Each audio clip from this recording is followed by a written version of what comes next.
Hello everyone, आज है 4 फरवरी और आज इस वीडियो में हम बात करने जा रहे हैं इन्फीबीम एवेन्यू के बारे में। 38 रुपीज़ का शेयर है। 2.5% की तेज़ी दिखाई थी इसने फ्राइडे को और एक महीने में आंधी की तरह भागा है ये। 22 रुपए से 40 के करीब पहुंचने वाला है। 72% का ग्रोथ इसने दिखाया है। और भाई साहब बहुत शानदार तेज़ी आई है पिछले कुछ टाइम में। अगर तो जो स्मॉल कैप और मिड कैप है उसने आंधी की तरह तेज़ी दिखाई है।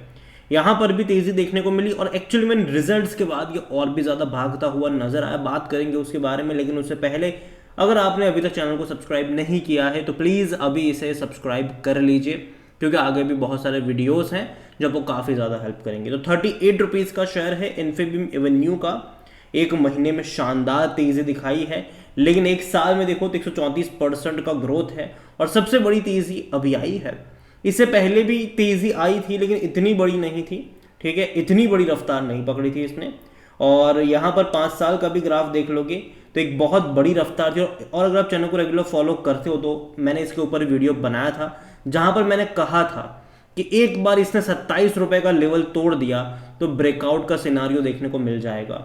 ऐसा नहीं कि जब तेज़ी आई तब मैं बात कर रहा हूँ यहाँ पर। अगर आप चाहो तो पिछले हफ्ते का मेरा वीडियो चेक कर सकते हो। मैंने कहा था कि 27 का लेवल अगर इसने तोड़ दिया तो ब्रेकआउट का सिनारियो ज़रूर है। और इवन पिछले 2 हफ्तों में 2 वीडियोस बनाए हैं मैंने इसके ऊपर और हर बार मैंने कहा कि तेज़ी बरकरार रहेगी यहाँ पर।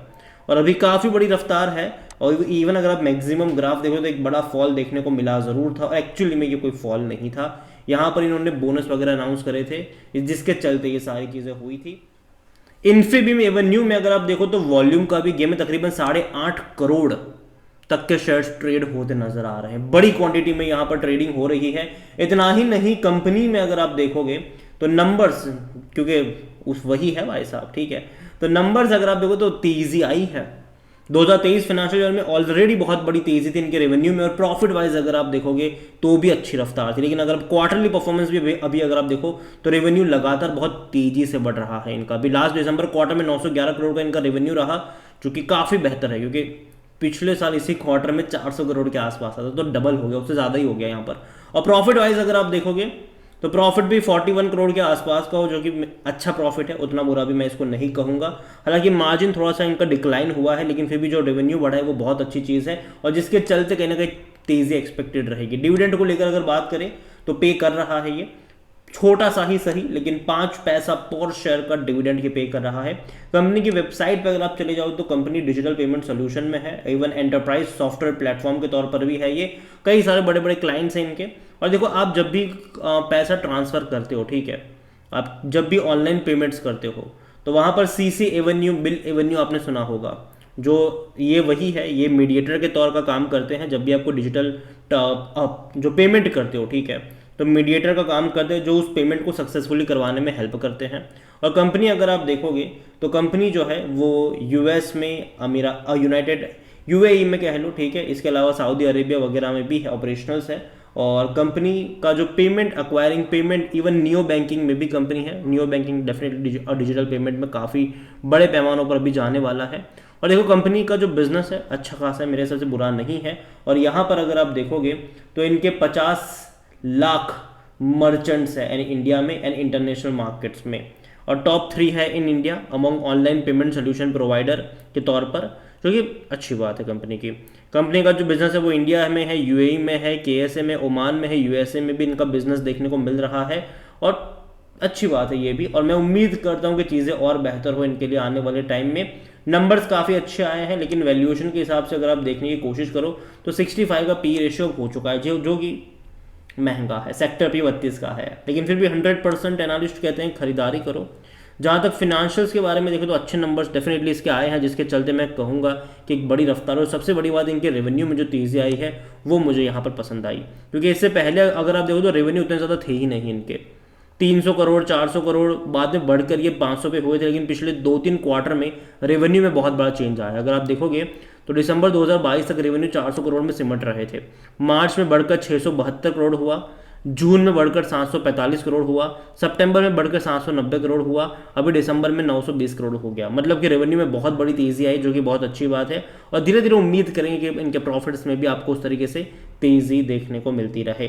शेयर होल्डिंग को लेकर देखा जाए तो जो प्रमोटर है उनके पास 28.13% का स्टेक है और यहाँ पर अगर आप देखोगे तो प्रमोटर की होल्डिंग पहले भी उतनी थी, लेकिन हालांकि सितंबर में 29.13 थी जो घटाकर 28.13 पर आए हैं। म्यूचुअल फंड 0.08 से बढ़े हैं, 0.10 पर आए हैं। डोमेस्टिक के पास कुछ भी नहीं है। एफआईएस के पास 6.30% का स्टेक है। रिटेल और अदर की बात करें तो 65.47% का स्टेक है, जिनमें से रिटेल इन्वेस्टर 15.74% पर है। अदर पार्टीज यहाँ पर 49.73% पर बैठी है। अदर पार्टीज में कई बड़े एचएनआईज भी है, और इसके अलावा अगर आप देखोगे तो वहाँ पर कई सारे ऑपरेटर्स भी हैं। जनरली होता है ये, इवन कंपनी के भी कुछ होंगे। तो यहाँ पर मैं बात करूँगा इसके बारे में कि देखो इन्फीबीम कंपनी बुरी नहीं है, अच्छी कंपनी है, और ऐसा नहीं कि मैं अब बात करूँ इसके ऊपर। और अगर आप चैनल को रेगुलर फॉलो करते हो तो जब भी आपको 20-22 मिल रहा था तब से मैं इसके ऊपर वीडियो बना रहा हूँ कि हाँ खरीदारी कर सकते हो, लॉन्ग टर्म के लिहाज से मुझे बुरा नहीं लगता है। ब्रेकआउट का सिनारियो 27 के बाद देखने को मिल रहा है, मेरे वीडियोस थे यहाँ पर। लेकिन अभी का जो सिनारियो है, यहाँ से रिवॉर्ड कम है, रिस्क ज़्यादा है।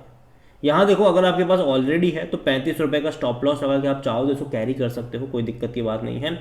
लेकिन फ्रेश बाइंग को लेकर मैं इतना कहूँगा कि यहाँ पर ना थोड़ा सा कॉशियस होने की ज़रूरत रहेगी। फ्रेश बाइंग को लेकर अगर आप बाई कर रहे हो तो बहुत बड़ा रिस्क इन्वॉल्व होगा, और रिस्क ज़्यादा है, रिवॉर्ड कम है यहाँ पर।